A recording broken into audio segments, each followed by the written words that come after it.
Hey everybody, Mean Joe with Balsa USA. So here we are today on Friday with number one Brozo the Clown, Laine Stahr from Lane's How's it, Plains. how's it going, man? How you doing, buddy? It's good to see you. It's good to see you. So We those don't of you see that, each other in front of us. exactly, yes. For those of you that don't know, myself and Laine and his lovely wife have been good friends for quite a long time. They're out in Nebraska and I'm in Michigan, and our paths don't cross often enough. But we're out here, we're having a good time, and we thought I'd have Laine on here so he could talk about a little bit what he's got going on over at Lane's Plains. Those of us that are kit builders really appreciate a lot of the stuff Laine does. He does a lot of different stuff. And then other than that, we're just going to sit around and have a good time. So we're starting to get some live listeners in. So thanks for showing up. So let's start out, Mr. Stahr. And why don't you tell me a little bit about how you got into the RC hobby? Well, the first RC thing I was ever even exposed to was, some people may remember this thing, was the Kyosho High Rider Corvette. It was a RC monster truck, two-wheel drive, really heavy, brushed motor. Back in the 80s, my brother had it, and I thought that was pretty neat. I was pretty young, and always wanted to buy stuff. You know, you'd get the Tower Hobbies catalog, and you'd circle everything in there you want. You're like, man, this is only $35 for this airplane. Well, you don't realize that it's another $500 worth of stuff, you know, and just never had the money. You know, we were farmers and just didn't have the money for anything, so I never did anything. Joined the Army, and I suppose a couple of years into the Army, I was like, hey, I can buy one of these RC trucks. Bought a couple of Tamiya Stadium Blitzer trucks and raced them, and did okay with that. Moved up to a Team Associated RC-10T, built that and raced that for a while and had fun with that. Went to Korea, bought a couple over in Korea, and was always interested in flying, but never had the opportunity to buy an airplane. Well, fast forward about another 10 years, and a guy, it was kind of funny. He was a captain, and he was a Chinese guy, American Army, but he was Chinese from China. And his wife had gone home to visit for like a year, and he had bought all this stuff, guns and RC stuff and whatnot. And she was coming home, and he says, I got to get rid of this crap. He says, I'm going to get in so much trouble. And so he sold me a helicopter, pretty good size. So I suppose it was about a 3-foot rotor span. And he sold me that helicopter for like $50. And I taught myself to fly with that helicopter and said, oh, okay, that's pretty cool. And eventually sold that and went to Iraq and came back from Iraq and bought an airplane. I was like, if I can drive trucks and this and that, I can fly these airplanes. I can figure this out. Right. So I bought easy. Yeah, so I bought the best trainer you could possibly imagine, and that would be a Great Plains Slinger flying wing. There you go. And I built this thing as, you know, brushed motor and 7-cell nickel metal batteries, and I had a Laser 4 radio that I had bought off eBay or something for $20, and put this thing together and took it out. I had a 40-acre field in the back of the house, and said, well, let's see what happens. Launched it, and I was like, oh, okay, it's flying, cool. Went to turn left, and it just rolled. I'm like, why the heck doesn't this thing turn? I was like, this doesn't make any sense. It won't turn. Didn't really hurt it, so I tried it again and again. Finally broke it. Took it inside, fixed it. Sat there staring at it. I was just looking at this airplane, and I moved the controls, and I was like, okay, this is that, and that's that. Wait a minute.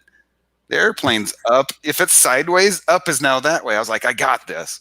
Took it outside, chucked it, and flew around for the whole about 7-minute battery. Nice. And nice. Landed it, and that's how I learned how to fly. That's pretty cool. Yeah. Well, then my next tour in Iraq, of course, I was big with RC Universe and RC groups at that point, and was told everybody I was going to Iraq, and I took some stuff with. I was going to build an airplane over there, and I can't remember names of people right now, so forgive me for that. But it's all good.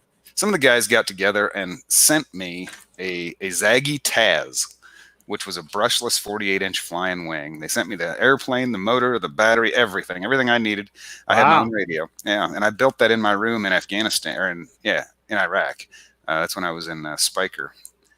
And built that over there and flew it over there a bunch and just had a good time. And it just exploded from there.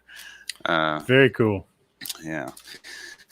So those of you that don't know, Laine is a full-scale helicopter pilot. He was obviously in the Army, and he is now flying medevac helicopters still, correct? That's correct. Yeah, it's In very fact, cool. I'm currently sitting in the pilot apartment in Aberdeen, South Dakota.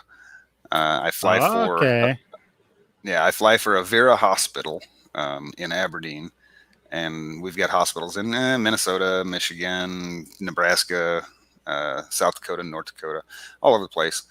And we fly. Well, I fly here an EC-145 Eurocopter,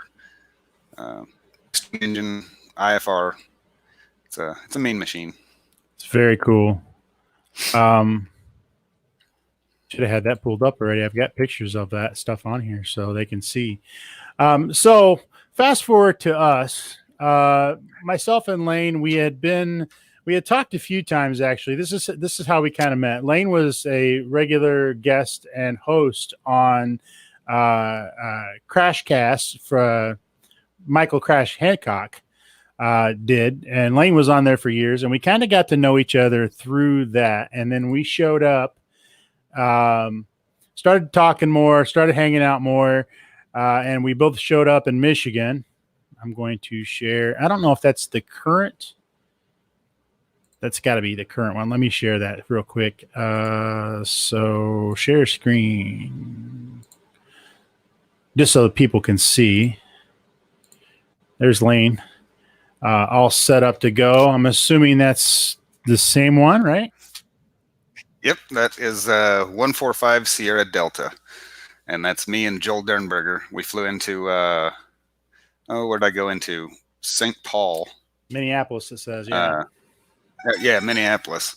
We were in Minneapolis and just a little bit north of there. I can't remember the name of the airport that we went to, but we went up there and I called Joel and he came up and said hi. So he got to hang out and see the aircraft. That was pretty cool. Oh, that's very cool.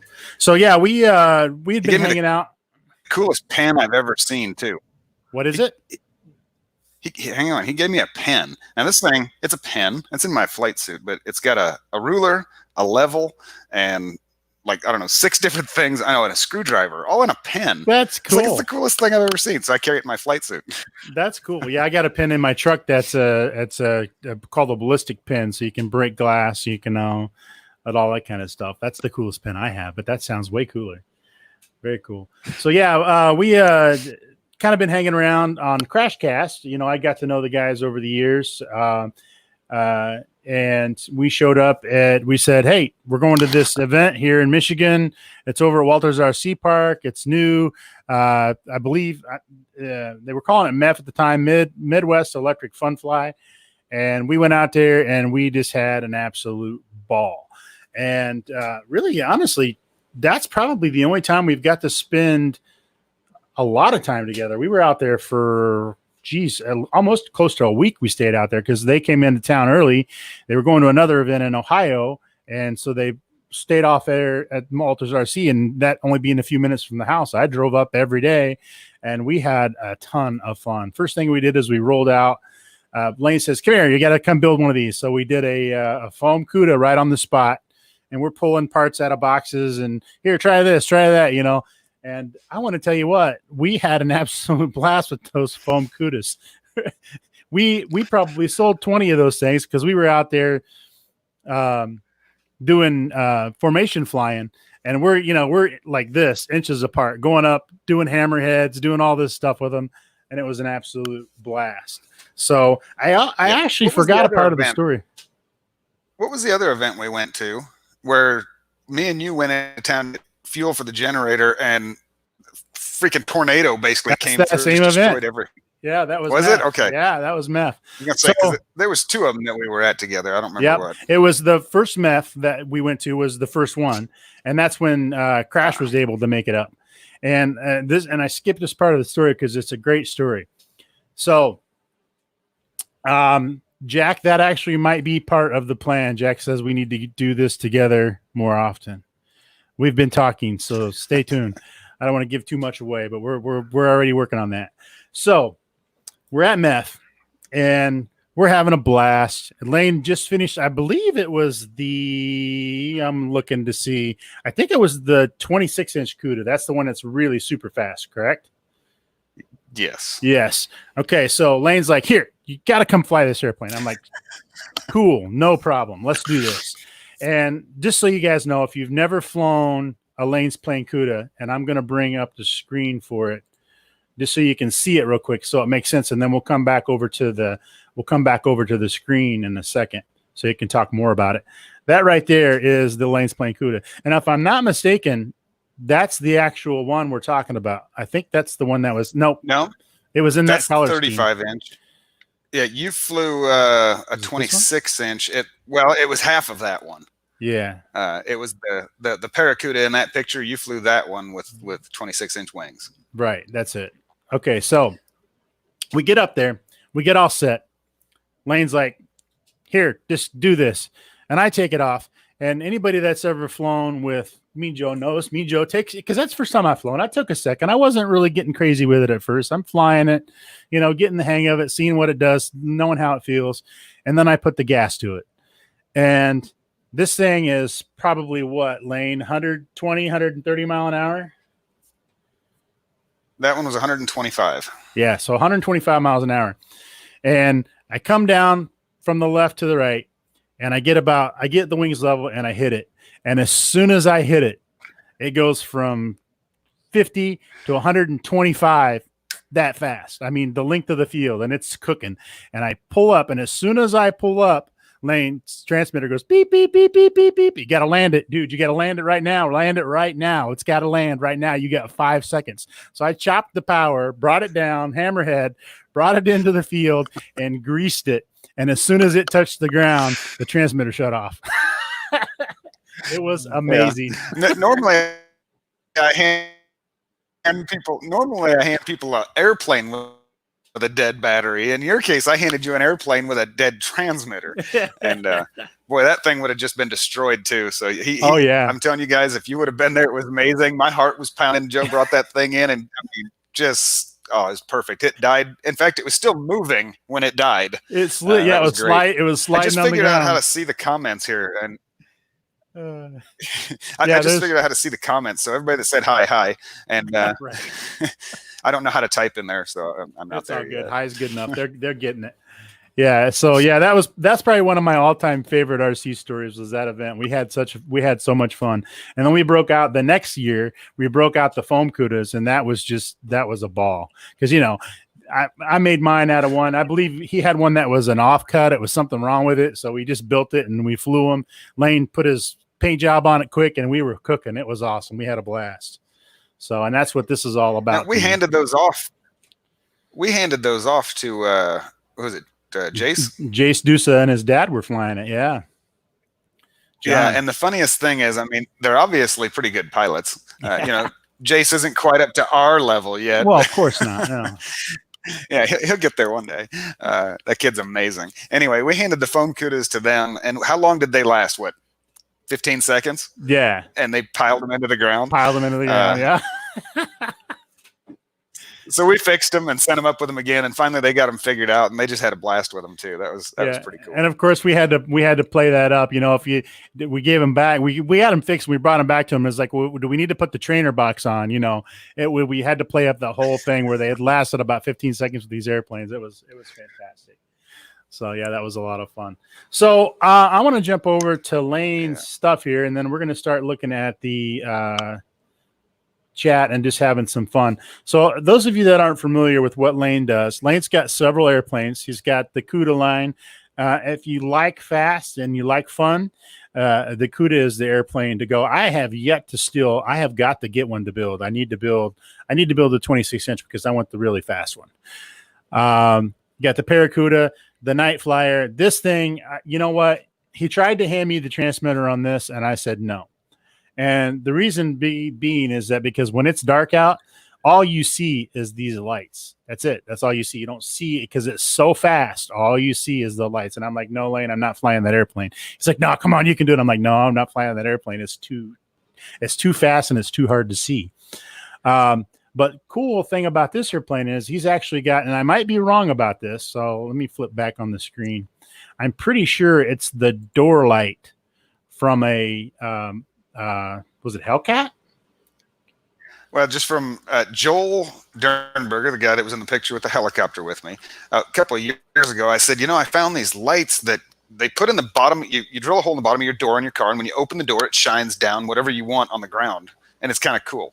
And I said, I want some of those. And Joel got some and made it and put I forget. I think he put a Mopar emblem. Yeah, the Mopar emblem in it. Yeah. Yeah. And so that's stuffed in the nose of that airplane on the bottom of the fuselage. So as you're flying along, if you're about 5 feet off the ground, you see this big Mopar circle on the ground under it. It's really cool. Yeah, it's cool. You got to look fast, though, because it's cooking. We'll get to that in a second, Corey. Yeah, I don't know how to fly slow very well. Yeah, no, it's no fun. So, okay, I got to get my pointer back over here. It's got the Paracuda, which is basically the same airplane, just twice as much fun. Norman, you guys might be familiar with Norman. Norman is rock star in and of himself. Their new airplane is the Conquest. Norman. Yeah, that's Giant Norman there. Those of you that haven't seen this airplane fly, it looks silly, but it is just an absolute blast. It's got how many feet of LEDs in it? That one's got 55 feet. Yeah, 55 feet of LEDs inside this airplane. Yeah, and those wheels are actually off of a kid's Power Wheels Jeep. Yeah, that gives you a good scale. The thing is gigantic, and it's so much fun. This is the new airplane they came out with. It's not they're building a new website, so I can't get real good pictures up. But this is the new airplane. It's kind of a trainer / aerobatic sport plane. I believe the wing, you get the different wings for it, right? You can change it around a little. Yeah. So what we did, we decided we wanted to build some kind of a standard sport type airplane. And I sat down like I normally do with a piece of paper and drew a profile of what I wanted the fuselage to look like, and then drew a picture like from above of what I wanted to look like. And I started drawing the airplane up in CAD.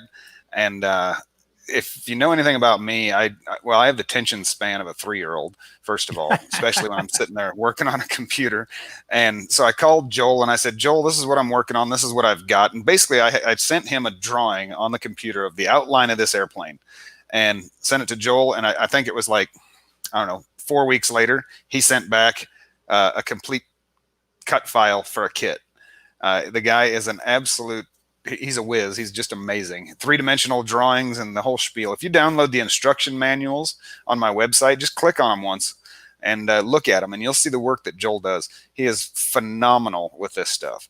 Someday I'll learn how to do it. But I sent him the picture. He made the airplane pieces. I took it home, cut it, built it, and there was like one thing that we had to modify, and took it out and flew it. So the intent was, we named it the Conquest, which everything that I have other than Norman is named after Mopar stuff, Chrysler, Plymouth, Dodge. And Chrysler made the Conquest back in the 80s, kind of a neat little car. Well, the name fits well with an airplane that's a trainer and then moves into a sport plane. So if you buy both wings, you have a 3-channel airplane. And what you see in the picture right there is the 3-channel wing.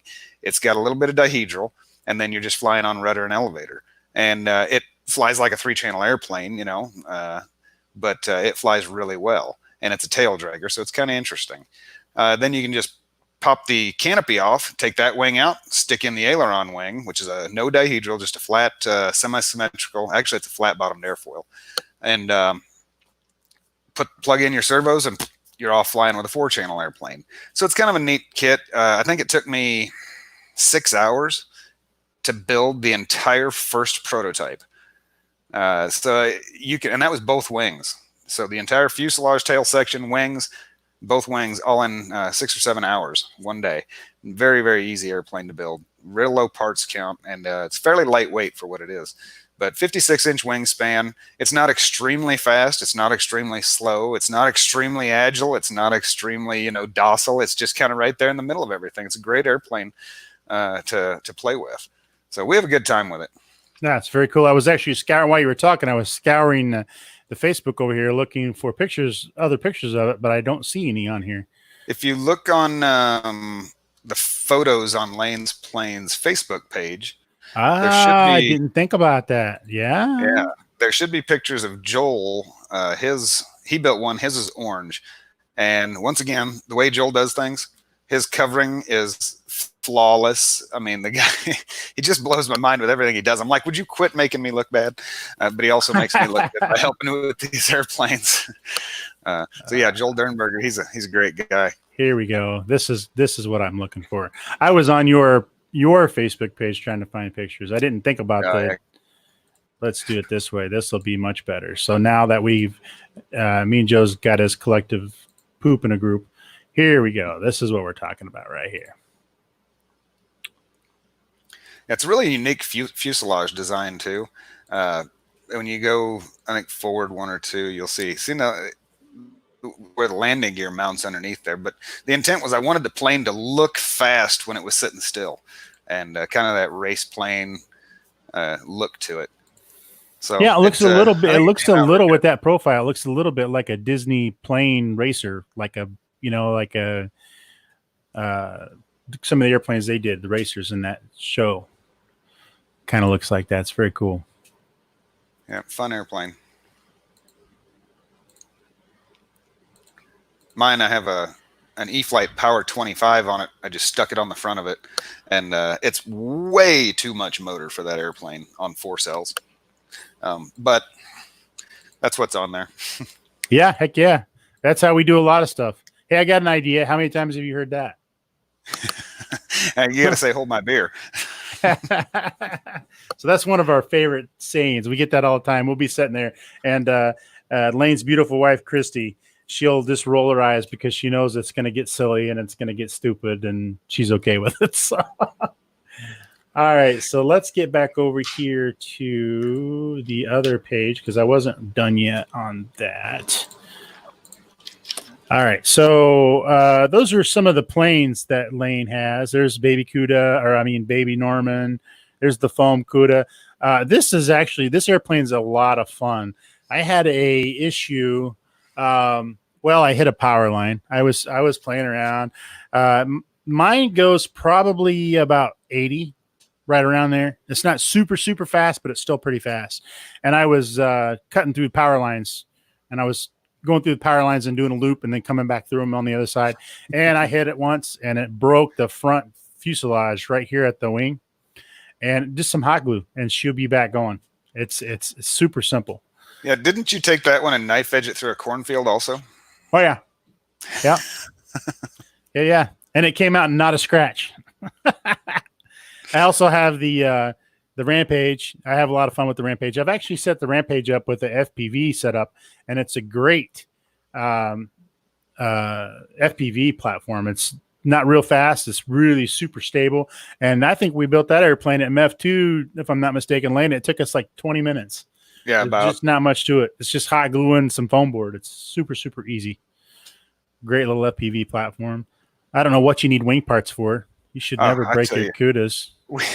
We've had more orders in the last week for either wing sets or fuselages. So that just means people are getting out there and flying and getting a little bit too silly. They're having fun. I like to get real silly with the foam one because it's so much easier to fix. Yeah, it's a little bit hot glue and you're worth it. Right, I'd say that, and then at night I'll do 140 inverted a foot off the ground. Right. Whatever. So Corey had a question. I don't want to forget to get to it. I'm going to pull this down for right now, and I'm going to bring up Corey's question. Corey says, ask Laine about launching an airplane out of the back of a pickup truck. Yeah. So we have a Cuda that we built that is 7 feet. It's a 7-foot wingspan, solid EPP. It's got some random stuff in it for strengthening for spars. And I put landing gear on it. Or actually, no, we bungee launched that one. That was the one that Crash was scared to death to bungee launch for me because you have to have your fingers about a half an inch from this 18-inch propeller. It's a big 50cc electric on 12Fs. And in fact, quick story before we get to that, Corey. We had that thing out at Hafey the first year I had built it. And I just bought 2 brand new 6S 6000 lipos, stuffed them in the fuselage, and they wanted me to fly this thing in the noon demo. So we launched it off of this bungee and got it up in the air, and it's loud. I mean, it's a prop-in slot on that one, just extremely loud, real deep, and it's about 110 mile an hour airplane. And so I'm doing the demo, and Crash is talking, and I'm flying along, and I made the decision I was going to do one more pass, inverted, full throttle, and then pull up, and go vertical and then bring it in and land. Cool. So I come screaming across the field real low, real loud, and pull up, and when I did, of course, the canopy is towards the ground. It launched the batteries about 100 yards down the field. My brand new, that was the second flight on those batteries. Launched them down the field. The airplane went straight up about, I suppose it was at about 50, 60 feet in the air. Flipped up and just did a nose over tail tumble all the way to the ground. And it wouldn't have been an issue if it would have landed flat, but no, it landed perfect on its tail and broke a couple little things. So we took it home from there, and I suppose it was 2 years before I fixed it.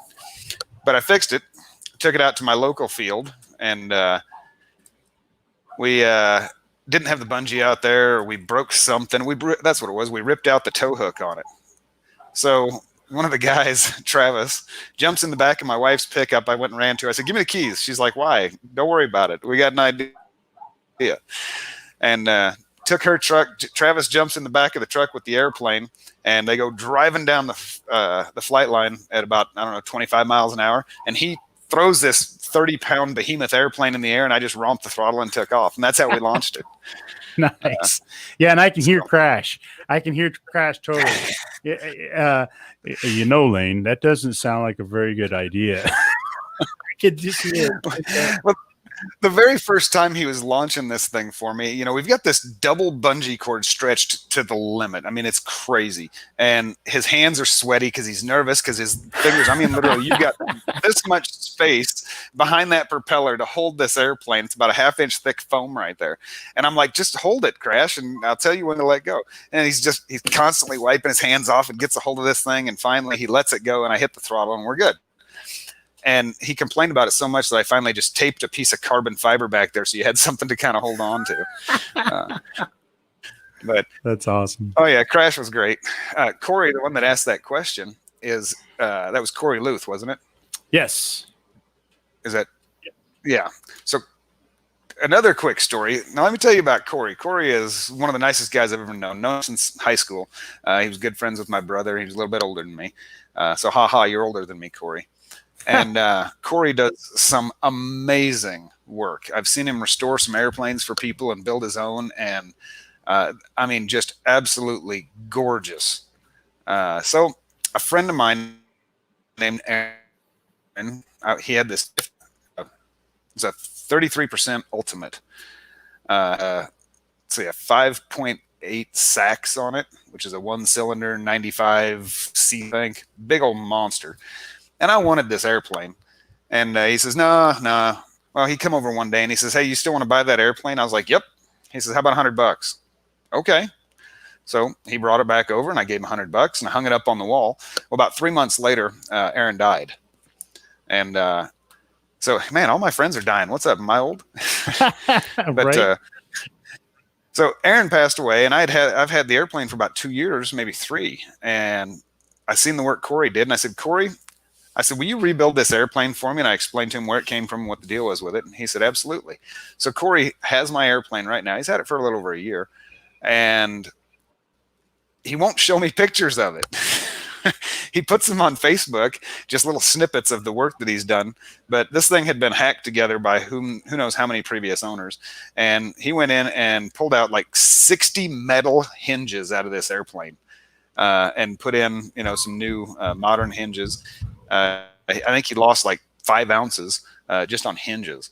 Wow. Fixed a bunch of wood in it, the firewall. Everything was just terrible. There was foam and zip ties holding this thing together in places. So he went through and fixed all that stuff. And he got done with that, and he says, "Well, what colors do you want it?"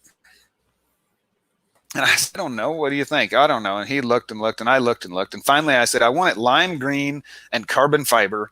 And then I think he added white and silver to it. And that's all I know. So I'm going to get my airplane back, maybe a few weeks or so. I'm not sure, whenever. I'm not rushing him because he does such a great job. But I'm going to get my airplane back, and I've never seen it. All I know is he has named it Wild Thing. That's got to be a good one. So it should be pretty impressive. That's awesome. Yeah, Corey's a great guy and does a lot of great work for me. So I appreciate that, Corey. Yeah, and I'm not mistaken. Was Corey able to make meth the one year? I can't remember. No. No? He does most of his flying in Nebraska. That I'm pretty sure. I haven't seen him in any of the other ones outside of Nebraska. Gotcha. All right, so I'm going to flip back over here real quick because I want to cover some of this other stuff. Just so you guys know, this stuff here is phenomenal. I literally am setting 5 feet from just about everything on this side. I've gotten everything at some point. These little tool holders are phenomenal. Laser cut, MDF. For those of us that build airplanes and have tools and have all the stuff, they are super handy. I highly recommend all these. There's a CUDA hanger. I got one of those hanging in my trailer. Very cool. I've got the tool caddies. See, what do I got here? I got this one. I got the roundy. I got the one with the drawers. I got this one and this one. So they're all setting like all in my shop at different benches and stuff. So I highly recommend those for sure. Super, super handy. Anybody that watches any of my build videos has seen these tool caddies a lot because they're there every time I do a build. The other thing they've got going on is pretty cool, and I don't know if that's going to work or not. Yeah. So Laine and his wife, Christy has gotten the whole laser cutting thing figured out. She goes in and she draws all this stuff. And if you're ever in the need for any specialized laser cutting, or you want a sign, or you want just cool stuff, go and check out LKS, which is Laser Cut Specialties, on their Facebook page. And I believe, don't you guys have a separate website for that, or is it just off here? Just off of there. We basically just do custom stuff now for people. We do a lot of, we make stuff when we go to shows, like you'll see some of the airplane signs in there. But most of what we do now is just custom stuff. So if you've got an idea or want something made, of course, we do trophies. You've seen a couple of those, haven't you? Oh, yeah. Yeah, you've actually done some custom work for us. Light switch covers. I believe, if I'm not mistaken, my grandbaby's light switch cover is in this here somewhere. Probably. Just really cool stuff. So if there's anything you need that along that lines, there's Dan Landis's sign that was for his 4th of July Fun Fly. I saw Dan on here a few minutes ago. I don't know if he's still here or not. But just all out cool stuff. I mean, if you need anything, Laine does a lot of signs. I've got a couple of Laine signs. My On Air with Mean Joe sign is actually a Laine's creation. So light switches, just some really cool stuff. So if you're in the need for any of this kind of stuff, make sure you keep them in mind. They're going to do you right for sure. Like I said, she has definitely got it figured out. Very jealous. Yeah, we have a lot of fun doing that stuff. Oh, I know. Yeah, but the problem with it is there's a lot of work too. Perfect. All right. Yeah, people don't understand. I got an email yesterday from a gentleman that wants me to cut a kit for him, and I think it was a Zeroli kit. And he says, "Could you cut? All they get is short kits and short kits." He says, "I want the full kit. Can you laser cut this for me?" And I said, "Well, I could, but what you don't understand is the amount of time involved in. I'd have to draw each individual part of that airplane and then cut it for him." And I said, it would be so expensive. You could, pay 12 people to build them for you before I could do that. Right. Just because our time is valuable. Yeah. Anybody that hasn't done that yet, and that's actually part of my job. My job is expanded at Boss USA, and now I'm doing some of the drawing. And I'm still learning it. I'm still getting the handle on it, but it is not easy because we're actually in the process of taking all of our die cut kits and making everything laser cut. And it is a process. My boss, Mark, that's all he gets done. It's drawing in CAD and drawing in CAD and drawing in CAD and drawing in CAD. So, and then when I get the opportunity to go up there, I've actually channel my inner Christy, and I've learned how to make some cool stuff, because the laser accept bitmaps, which I didn't know, and you can make some really cool stuff. So yeah, it's a lot of time involved. Boss USA does some custom cutting too, but like Laine said, it is not cheap. It's expensive because it takes a lot. Where the expense comes from, everybody thinks, okay, yeah, you're just going to put it in a laser and cut it. You've got to draw it. If it's not already a CAD file, you actually have to draw that file, and it's very time consuming. It's a chore. We'll spend Yeah, it is. weeks on just laser cutting a single kit. And it could be something simple, like the smoothie. Making that laser cut, that's going to take a couple of weeks, and then you start looking at something like a third scale triplane, and just think about all the parts. I think that thing has 82 dies in it or something like that, and that all has to be drawn by hand. So it's crazy. Yeah, I could hire somebody just to do nothing but draw the ideas that come out of my head in CAD. What program are you guys using? We're using TurboCAD. TurboCAD, okay. Yeah, TurboCAD. One of the biggest problems that I have, and the reason I use Joel so much and lean on him, is I don't have any. I don't know how to use any 3D CAD programs. It's just nothing that I have experience with. My little brother does SolidWorks. He runs a 5-axis CNC machine at work, and so he's got SolidWorks down pat. He makes parts for Harley Davidson and all kinds of stuff. And so he says, "Here, look at SolidWorks and do this." And it takes me like 45 minutes to draw a square. I'm like, this is not going to work. Yeah, and that's what I did. I just sat down and started doing it. I mean, I went up to the shop. We had the strike time that we had off. I spent a lot of time on the computer just learning. And for me, I had some experience in AutoCAD, but that's like old school. Nobody uses that anymore. So I just went to it and started drawing stuff, and I've gotten actually pretty good at it now. I can make some pretty neat stuff. I've made a couple signs and some stuff for around the shop and some trophies and stuff just to have on hand for us, basically. And it works out pretty good. It's not too bad. Jerry Colster wants to know, have you found the mount for the Outrunner motor for the CUDA yet? Well, the Outrunner is not the problem. I think he's mistaken. It's the Inrunner. So if you remember, the CUDA that you flew had the HET high-end technology. It's a Typhoon 4W, which is a 2200 kV Inrunner. And Outrunners, they have the X mount comes with them. We've got that. That's available with the CUDA. It comes with both the Inrunner or Outrunner mount, so you just build it for whichever you're planning on using. But if you buy the Inrunner right now, or if you build it with that, we used to use a clamshell mount. It just, a half on the bottom and a half on the top. You bolt it together and it bolts to the rails on the airplane and you're good to go. And MPI was making that mount. It was blue and it kind of had some fins on it. They quit making it.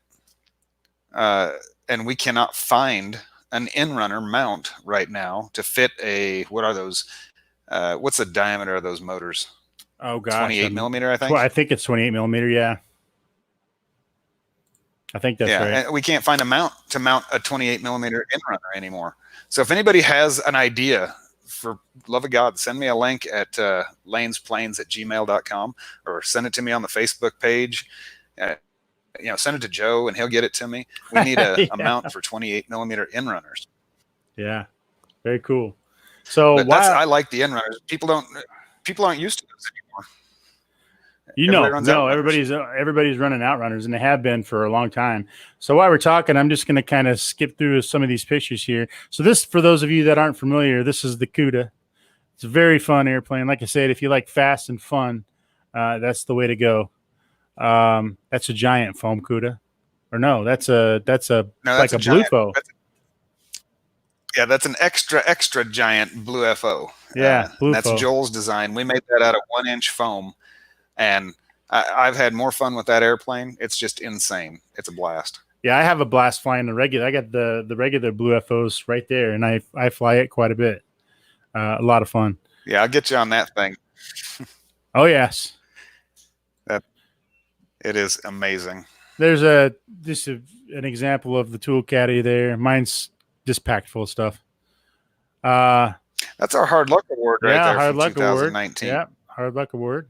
So every event that we go to, or if we donate stuff to the event, we send them a Hard Luck Award, and whoever has the worst luck, bad crash, etc., they win that plaque, and we give them one of our tool organizers with it. Yeah, we've actually done that a couple crash times. Something. Yeah. And we'll get you a plaque. Yeah, we've used those a couple times. I think we had we did that for Dan's 4th of July flying when he got his plaque. We did a Hard Luck Award and a tool caddy for somebody. I can't remember who won it, but yeah, man. I got a guy in my club that's got that award, actually. There's a baby Norman. There's Big Norman. So this is the cool part. So that's a Norman. Yeah, what has happened is people have taken these airplanes, and this is what I'm actually have a baby Norman in the box that I just haven't had time to build. And what they do is they go in and they custom paint them, and they have come up with some really cool stuff. I just love the way that, and now is this one yours, Laine? That's mine. If you back up one, you'll see he's even got a stogie hanging out of his mouth. Yes. Yeah, it's super cool. Did you light it up with LEDs yet? No, not that one. That's nifty Norman. If you notice, it doesn't have any of the dihedral or polyhedral in the wing. Yeah, it's a flat wing, and so that's the aileron version. Of course, we have nifty Norman because, well, he's nifty with his ailerons. He's super nifty. And then we have normal Norman, who just is the 3-channel. And personally, I think I enjoy flying the 3-channel better. It's just it's goofy and fun. Oh, yeah. But the nifty Norman will fly upside down. It's not pretty, but it does it, and it'll do rolls and all kinds of stuff. It's fun. So challenge next time I see Nifty Norman, his stogie better light up. There's a P-51, a Corsair, a Zero. Yeah, they've done 51 Mustangs, Corsairs, a Zero. My son is doing one currently. He's doing his as a Mustang, Tuskegee Airman. God, what other ones are there? There's Pink Cow. There's insane. There's tons. I'm going to skip down. We already checked out the Conquest pictures. I'm going to skip down. There's a bunch of them on here. There's the giant paper airplane, which is a lot of fun.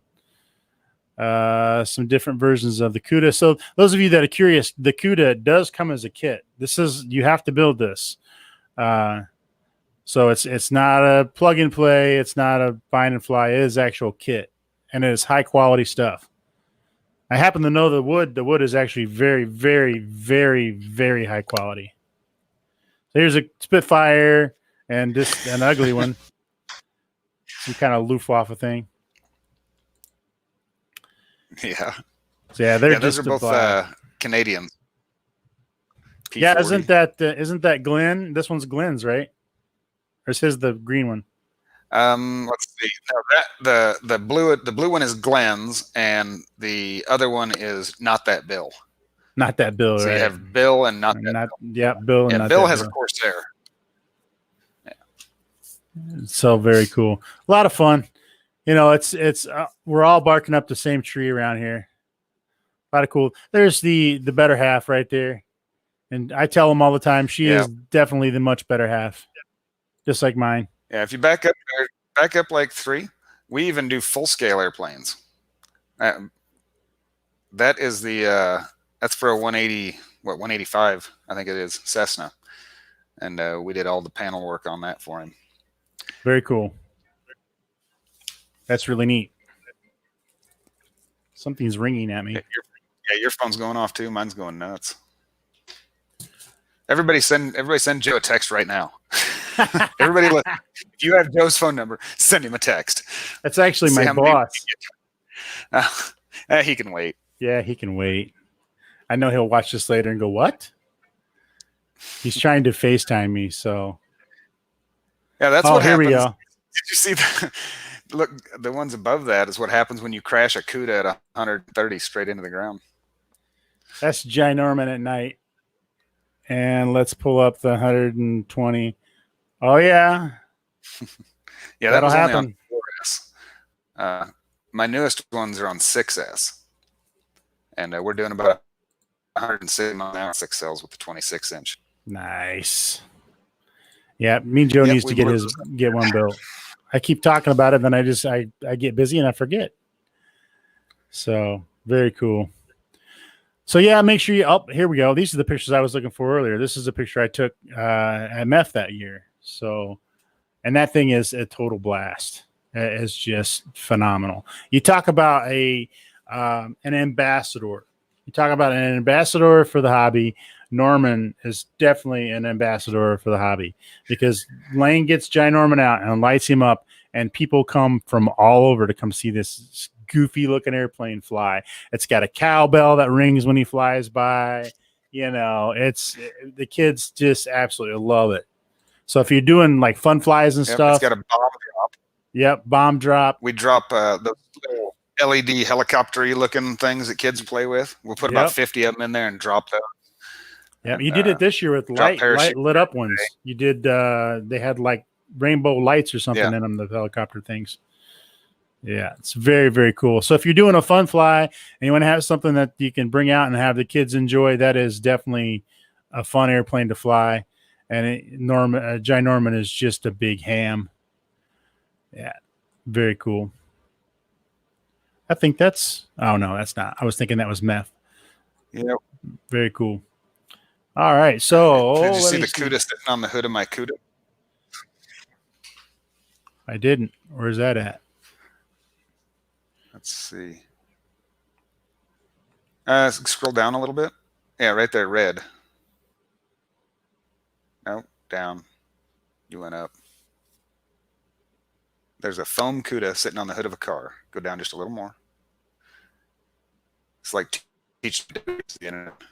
Yeah, there it is, right there. Anyway, There it is. they can go look. There it is. There it is. Yeah, that's a CUDA sitting on a CUDA. A CUDA on a CUDA. So those of you that don't know, Laine is needs an intervention for cars. His wife will agree 1,000,000% with me that he needs an intervention for his cars, like I need one for my airplanes. So he's a Mopar guy. We won't hold that against him. I think I need an intervention for my airplanes though too. Right.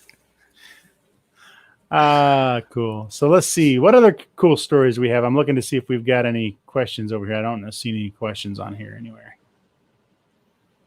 Stephen Wattenberg says, I need another Mopar. Yeah, I just bought another Mopar. I picked up, I was born in 1974, and I've never owned a 1974. So I found a 74 Duster, and the kid was selling it for $500, and I couldn't pass it up, so I bought it. And so now I own a 74 finally after all these years. Yeah, that's very cool. I actually seen the pictures of it. Have you seen the rat rod? Yeah. Did you see the rat rod? Yeah, I sent the picture of the guy that had just done the same thing you guys were doing with the wheelbarrow. That's right. Yeah, that's a lot. Yep. Now we got to bring that up. So thanks for that. Yeah. Let's see. What other things have we done? Yeah. I mean, does anybody got any questions? You're clicking again. Yeah, I'm clicking over to. I'm bringing up the questions. Steven, you don't need to go out to dinner. You need to stay here and play with us. Come on, man. Let's see. I'm trying to go. Where all the cool kids hang out. That's where all the cool kids hang out. Here we go. So now I got to come back. Oh, I got too many screens open. This is what we're talking about. This thing is super cool. It's a wheelbarrow rat rod. Very cool. Now his son designed this. There was a wood in the back. Yeah. He designed this grill and Laine built it. So there you go.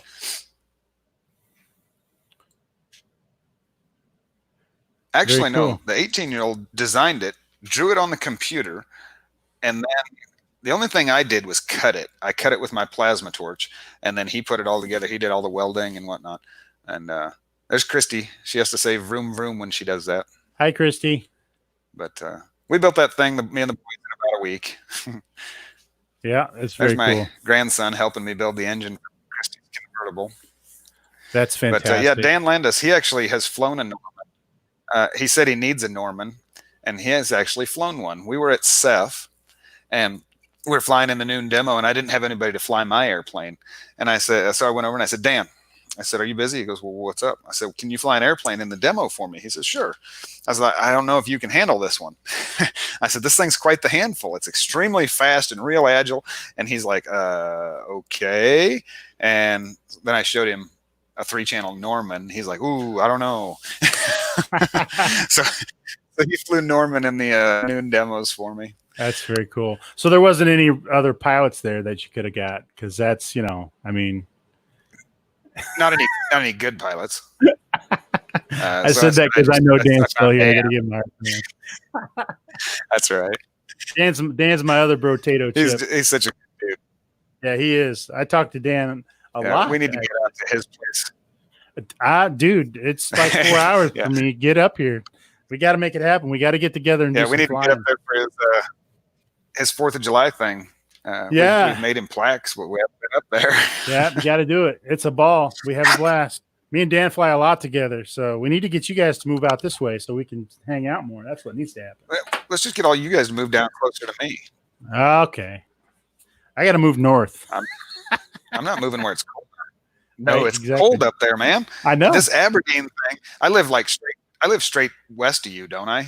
Or Pretty am I much, further yeah. north than you still? Yeah, no, you're pretty close. It's pretty close. You might be a little this south. place up here. It was, I don't know, we're north of Minneapolis. Oh, well, then you're north of me, yeah. Yeah, in fact, I'm closer to Canada than I am to home now. Nice. And I didn't even realize that. I don't know. I suppose we're only 50 or 60 miles from the North Dakota border. Wow. But anyway, that's unfortunate. Last year, nothing good ever happens in Canada. Last year in the wintertime, I think it was January, we had a week straight, and I was on nights. So, it's worse at night. And we had negative 45-degree wind chill. And wow. So I'm outside at 3 a.m. fueling a helicopter because the FBO is closed at night and we have to fuel it ourselves. And I'm outside negative 45 refueling a helicopter, really, really considering my life decisions. Why do I work here? Dan says anytime, guys. So it's an open invite. Let's go. I'll race you. Yeah, man. I bet you I beat you. You probably would. Unless I take the helicopter, I'd win with the helicopter. Yeah, true story.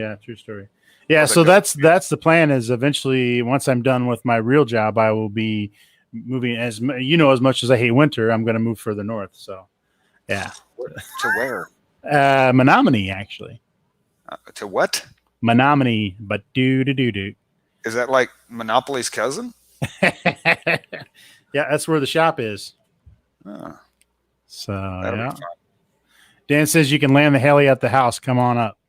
No problem. I'm sure the sheriff will be there waiting to take me in. No problem. Dan lives out in the sticks. Dan lives out in the middle of a cornfield, so it's all good. So do I. We've got a great place. We've had helicopters in my yard multiple times already.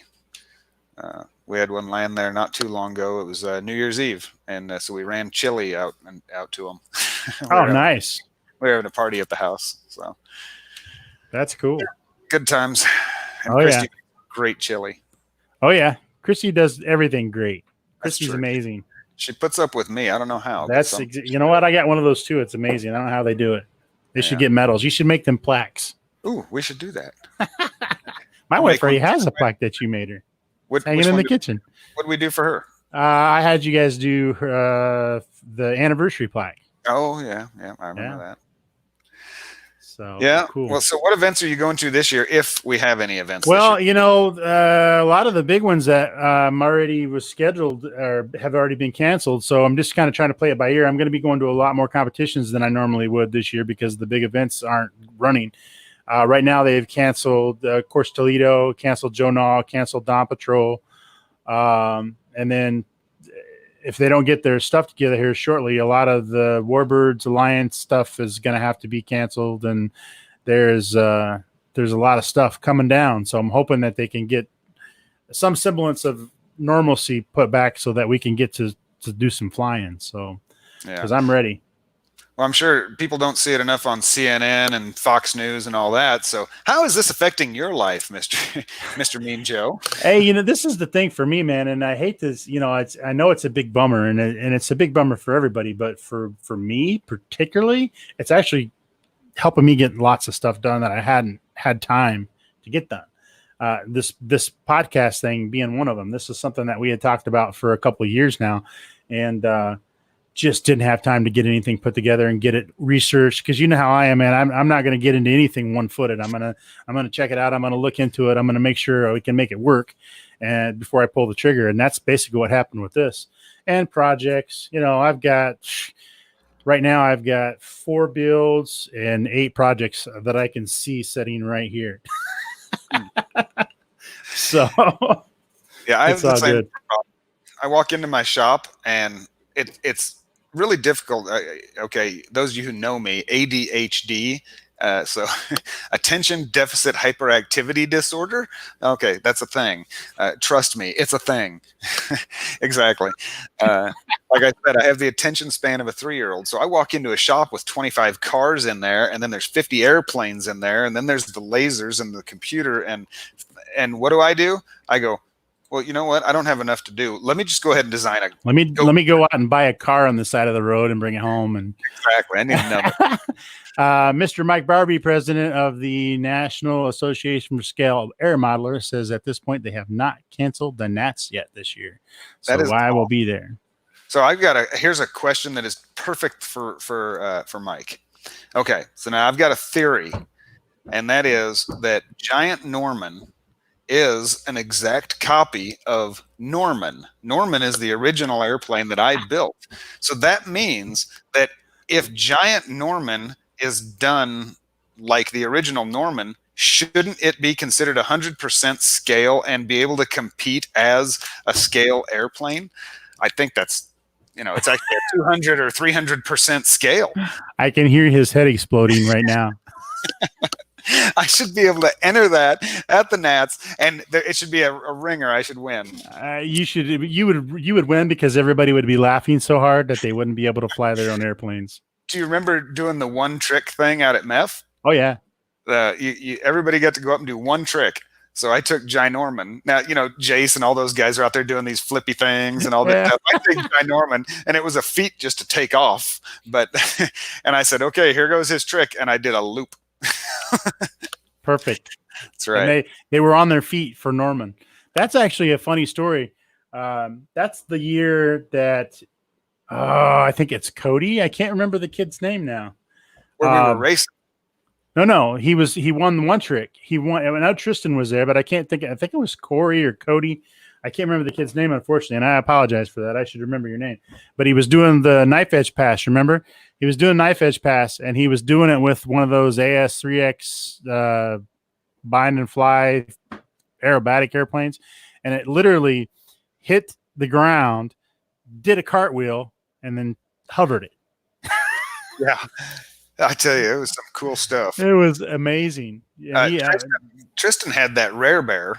Yeah. And I had the CUDA, and he had the Rare Bear on like 6 cells or something. I don't know. Yeah, that thing was smoking, but it couldn't touch the CUDA. And me and him were just side by side, go straight up, flip him over, come straight back through. Yeah. We just had a ball with that. Mike said his head exploded. So yeah, there goes his head. Oh, dang it. Useless information all over the place. Yeah, I think I'm going to have to build a full-scale Norman that we can actually jump in and fly. Hey, I got a guy that can Photoshop you standing next to him so it looks like you're the full-scale pilot. I know a guy that can do that in about 30 seconds. So there we go. Show up with 3 view drawings and a history and do the whole, show up with your nomenclature and everything is exact. And we'll put an end number on awesome. It. Yeah. I mean, I can cheat just like anybody. So yeah, the Nats and Top Gun, that stuff reminds me of a story out at CEF. We're out flying. The first year I did the paper airplane, which now those of you who haven't seen it, the paper airplane is 9 feet long, made out of 1-inch thick pink foam. It's got a huge motor on it. It's ungodly loud. I mean, it's so stupid loud. It's insane. We fly it on 6S, and we put a bomb drop in it.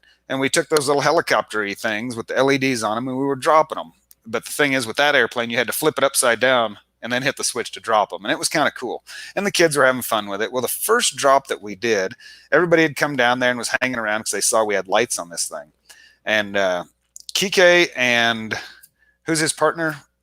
Oh, gosh. Yeah, that guy. Anyway, they come down there and they're watching us, and you have to fold the little propeller things on these LED things. And we're sitting there, and Kike's standing there drinking a beer, and God, I cannot remember his name. I feel so bad. Yeah, I do it all the time. You get used to it after a while. And they're drinking a beer, and I said, "Hey, what are you doing?